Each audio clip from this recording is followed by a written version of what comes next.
नमस्कार, आप देख रहे हैं इंडिया न्यूज का डिजिटल प्लेटफॉर्म और मैं हूं आपके साथ आशीष शाही।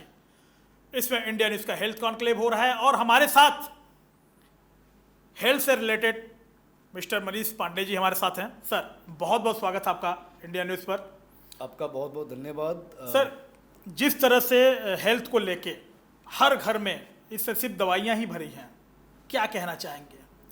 देखिए, इसमें कोई गलत नहीं है आज के सिनारियों में अगर देखा जाए तो, क्योंकि हमारी लाइफस्टाइल ऐसी है कि हम बिना दवाइयों के 5 कदम नहीं चल पाते, चल नहीं पाएंगे। तो वो मजबूरी है सबकी कि 40 के एज में बीपी हो गया और 45 के एज में शुगर हो गया, तो ये मजबूरी है हमारी वो दवाइयों के बंडल को लेके चलना। अब ये क्यों है, इस पे हमें ध्यान देना पड़ेगा ताकि हम इन सब चीज़ों से दूर रहें और अपने लाइफस्टाइल को बदलना पड़ेगा। यही है। सर, क्या आपको लगता है कि एलोपैथ जरूरी है या नेचुरोपैथ जरूरी? क्या ऐसी कौन सी मेडिसिन चलनी चाहिए कि जिससे लोगों को साइड इफेक्ट भी ना हो? देखिए, मैं एक एक्सपर्ट डॉक्टर तो नहीं हूँ, बट एक प्रोफेशनल्स के तौर पे मैं एक सीईओ हूँ रीवा केंको फार्मास्यूटिकल का। तो जहाँ तक मेरी नॉलेज है और जहाँ तक हम लोग रिसर्च देखते हैं और रिसर्च पेपर के हिसाब से बात करते हैं, नेचुरोपैथी से बेस्ट कुछ नहीं होता। अगर हम उसको एक्चुअल में उसके विधि के हिसाब से हम काम करें और चीज़ों को डिटॉक्सीफाई करें अपने शरीर को नेचुरोपैथी के हिसाब से, वो सबसे बेहतर है। बट हमें एलोपैथिक मेडिसिन की आवश्यकता तब पड़ती है जब हमारे केस काफ़ी ख़राब हो जाते हैं और इंस्टेंट हमें रिलीफ की आवश्यकता पड़ती है। उसमें एलोपैथिक एक बहुत कारगर फैक्ट होता है, क्योंकि नेचुरोपैथी आपके इंस्टेंट वर्क पे काम नहीं करती है, आपके क्लीनिंग करने की प्रोसेस पे काम करती है, जो एक लॉन्ग प्रोसेस है। सो डेफिनेटली नेचुरोपैथी लेनी चाहिए, बट एलोपैथिक एक टेस्टेड और एक रिसर्च मेडिसिन है जिसपे जो हमें आज के हिसाब से सूटेबल लगता है अभी के हिसाब से। सर, तमाम सारे डॉक्टर्स ऐसे हैं कि मरीज जाते हैं, दवाइयाँ भी वो लिखते हैं, लेकिन एक पर्चे पे एक ही कंपनी की 10-10 दवाइयाँ लिख देते हैं।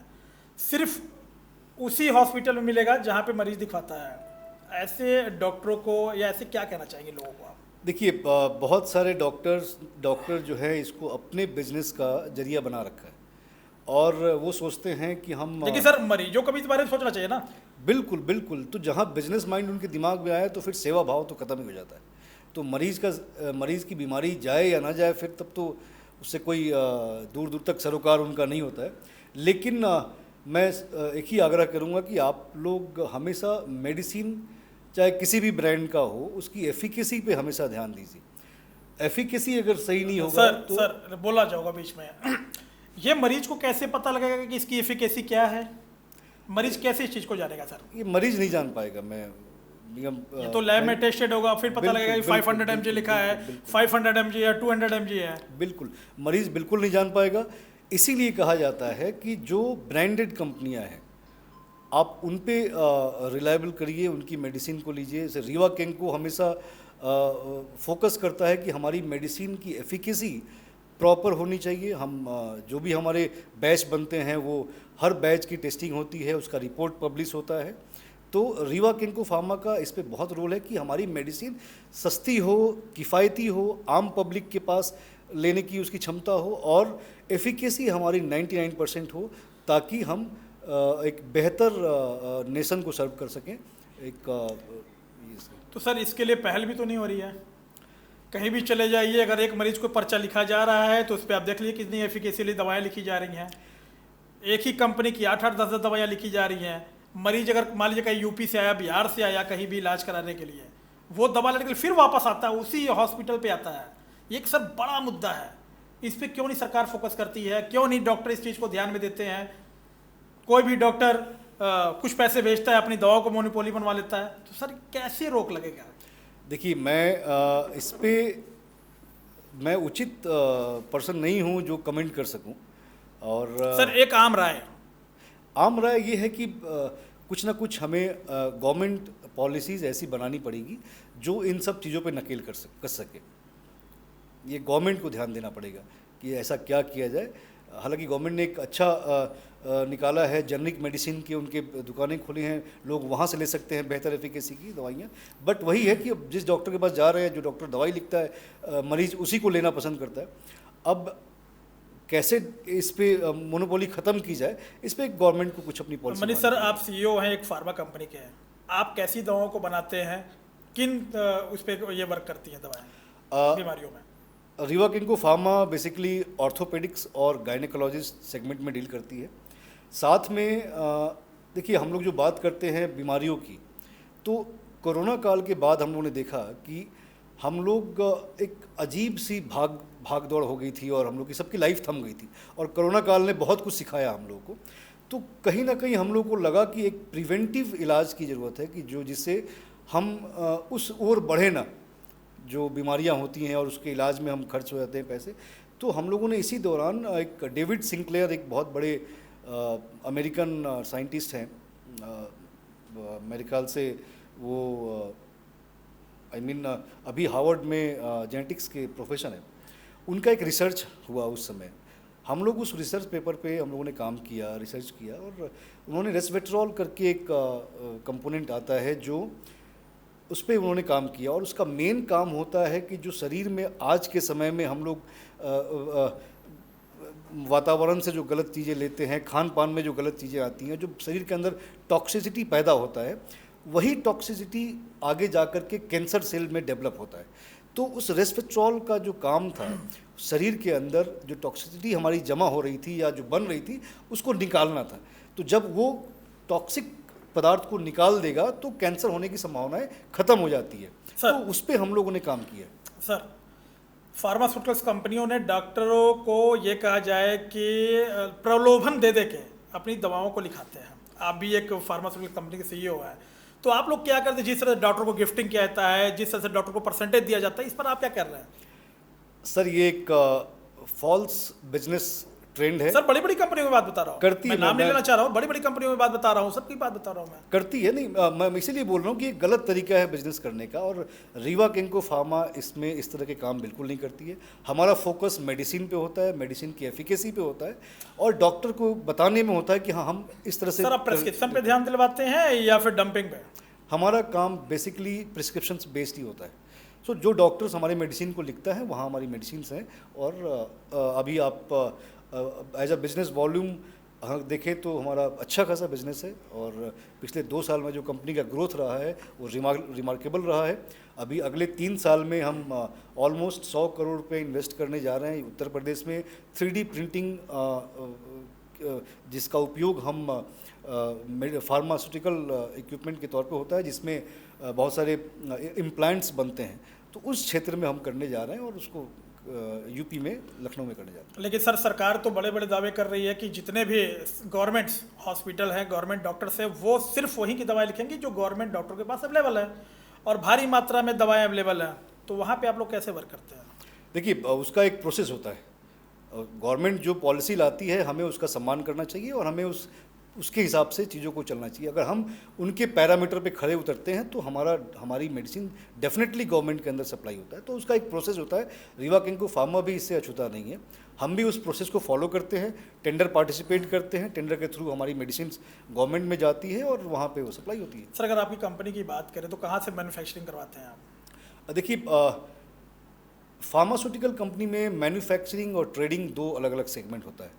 मैन्युफैक्चरिंग बिल्कुल डिफरेंट बिजनेस है। 80% कंपनियां इंडियन, थोड़ा बहुत 10-15% ऊपर नीचे हो सकता है, इनकी कॉन्ट्रैक्ट मैन्युफैक्चरिंग होती है, थर्ड पार्टी मैन्युफैक्चरिंग होती है, क्योंकि मैन्युफैक्चरिंग यूनिट बैठाना एक अपने आप में बहुत बड़ा है, क्योंकि बद्दी हो गया। तो हमारी भी चीज़ें जो हैं, हमारी मेडिसिन एक्यूम से बनती है, एक्मे से बनती है, क्रोइस से बनती है। ये वो कंपनियां हैं जो इंडियन फार्मास्यूटिकल मैन्युफैक्चरिंग में ऑलमोस्ट 30 से 40% स्टेक शेयर इनका है। क्योंकि सर, जहाँ तक मेरी जानकारी कि अगर एक टैबलेट बनता है तो 10 टैबलेट पे पहले मशीन सर्च करती है, उसे तोड़ती, एफिकेसी देखती है, उसके बाद ही फिर वो मैन्युफैक्चरिंग में जाता है। देखिए, कोई भी बैच, जैसे हम लोग, हमारी जो बैच बनती है, उस बैच, पूरे बैच बनने के बाद उसकी टेस्टिंग होती है, और अगर उस टेस्टिंग में वो खरा नहीं उतरता है या स्टेबल नहीं होता है तो उस पूरे के पूरे बैच को हटा दिया जाता है, उसको हम लोग मार्केट में नहीं लाते। खुदा ना खास्ता अगर हम लोगों ने मेडिसिन रोल आउट कर दिया है और सब कुछ टेस्टिंग में भी ओके निकल गया, लेकिन कभी कभी क्या होता है कि जब मार्केट में जाता है, हमारे यहाँ टेम्परेचर भी बहुत फ्लक्चुएट होता है और हर जगह स्टोरेज की क्षमता नहीं होती है, तो कभी कभी गर्मी के कारण या कुछ किसी और टेम्परेचर इश्यूज़ के कारण मेडिसिन वहाँ पे भी ख़राब हो जाती है। तो जब उस दौरान में क्या करती है कंपनी, उसको रिकॉल कर लेती है और वापस उसको डिस्ट्रॉय किया जाता है। तो बेसिकली मैन्युफैक्चरिंग पॉइंट पे उसकी टेस्टिंग होती है, टेस्टिंग में अगर वो खरा नहीं उतरता है तो उस पूरे पूरे बैच को हटा अच्छा दिया। सर, अगर बात करें, आपने बोला कि आर्थो और गायनी दो आपका मेन फोकस रहता है। हाँ। तो सबसे ज़्यादा दवाइयाँ कैल्शियम और इस समय कोलिकैल्सिफेरॉल यानी कि विटामिन डी सबसे ज़्यादा लिखा जा रहा है। तो सर इससे क्या कुछ खास इसमें ऐसा है कि जो अलग है बाकी कंपनियों से? नहीं, विटामिन D3 और कैल्शियम ये लगभग जितने भी कंपनियां काम करती हैं ऑर्थोपेडिक, सबकी अपनी अपनी टैबलेट्स हैं। लेकिन सर एक ब्रांड का वही विटामिन यानी कोलिकैल्सिफेरॉल 60 रुपये टैबलेट है, तो किसी का 16 रुपये का है, तो वो कैसे सर ये डिसाइड करते हैं 60 और 16? सर कैसे मैनेज होता है? देखिए ये कंपनियों का, क्योंकि हम लोग सर समझ नहीं पाते हैं कि 60 रुपये कोई बेच रहा है, कोई 16 रुपये बेच रहा है, कैसे बेच रहा है सर ये? सर ये कंपनियों का अपना क्षेत्राधिकार है। हर कंपनियों का हर ब्रांड के हिसाब से उनकी प्राइसिंग होती है, उनकी अपनी कॉस्ट होती है। इसमें बहुत सारी एफिकेसी का भी अंतर होता है।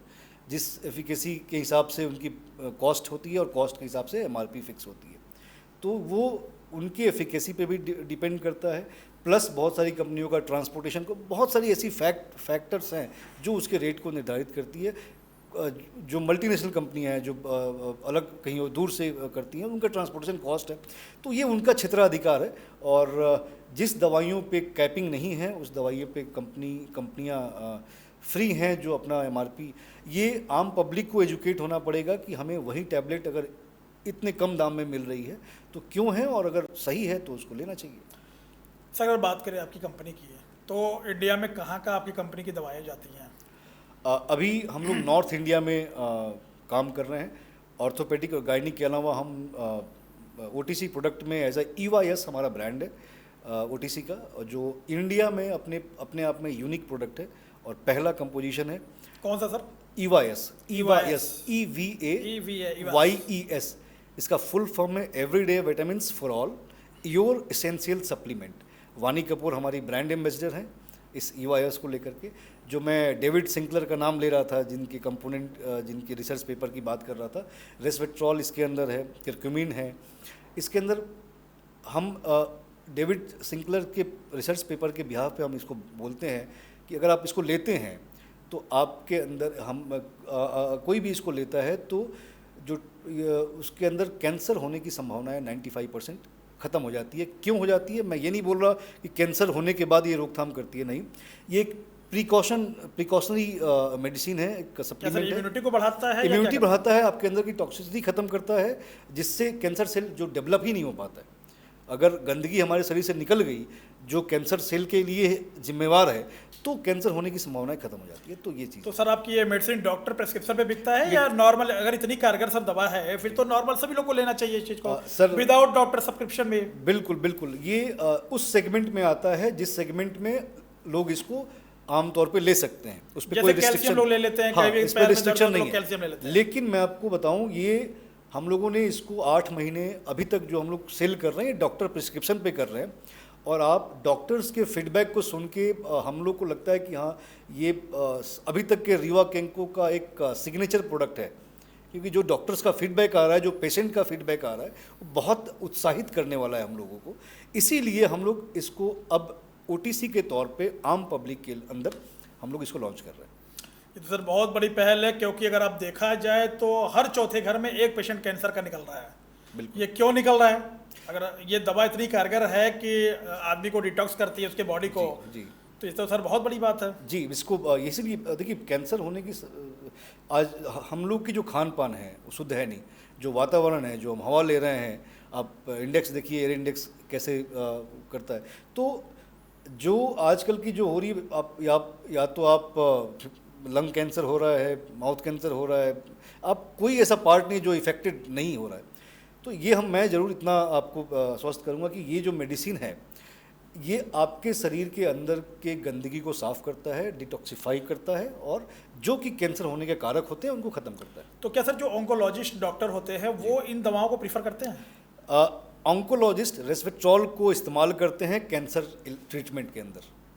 वो जो इस्तेमाल करते हैं उनके डोज हाई होते हैं। इसमें जो इस्तेमाल होता है हमारे मेडिसिन के अंदर वो 50 mg डोज, लो डोज है, जो रेगुलर कंजम्पशन पे जो सेल्स हैं, जो टॉक्सिक सेल है, उसको ख़त्म करता है। सर, जो पब्लिक हमारी देख रही है, हमारा और आपका बातचीत देख रही है, अगर उसको लेना हो ये दवा तो कहाँ से मिलेगी? ये आपको Amazon, Flipkart, 1mg, Tata 1mg, Meesho, ये सब प्लेटफॉर्म पे सर, उपलब्ध किस है। नाम से एक बार हमारे दर्शकों को please बताएं। ये रीवा केंको फार्मा की ईवा एस मल्टीविटामिन्स है, जो अपने आप में इंडिया में पहली कंपोजिशन, इस तरह की कंपोजिशन की मेडिसिन है। डेविड सिंकलर जो एक साइंटिस्ट हैं अमेरिका के, जिनके रिसर्च पेपर के बेस पे जो उन्होंने रेस्वेट्रॉल पे रिसर्च किया था, उसको हम लोगों ने इसके अंदर लिया है। करक्यूमिन है इसके अंदर, ओमेगा 3 है, बहुत सारी ऐसी चीज़ें हैं जो आपके शरीर के अंदर की टॉक्सिसिटी को ख़त्म करता है, जो मेन कैंसर सेल डेवलप होने का कारक होता है। तो हम कह सकते हैं कि इसको लेने के बाद 95% कैंसर होने की संभावनाएं खत्म हो जाती हैं। सर, बहुत बहुत धन्यवाद। Thank जिस तरह से आपने अपना समय दिया, आपने बताया, क्योंकि हर दूसरे घर, हर चौथे घर में एक मरीज कैंसर का निकल रहा है। क्यों निकल रहा है, इसका कारण अभी तक पता नहीं लग पाया है। जिन जिलों में पहले एक ऑन्कोलॉजिस्ट डॉक्टर होते थे, अब वहाँ पे 20-20 ऑन्कोलॉजी आ गए हैं। अगर इस दवा का इतना बड़ा असर है, वो भी मल्टीविटामिन है, नुकसान करेगी नहीं फायदा छोड़ के, बिल्कुल, बिल्कुल। तो लोगों को भी लेना चाहिए। सर, बहुत बहुत धन्यवाद Thank you, हमारे शो में thank आए। you, thank you, thank you so much.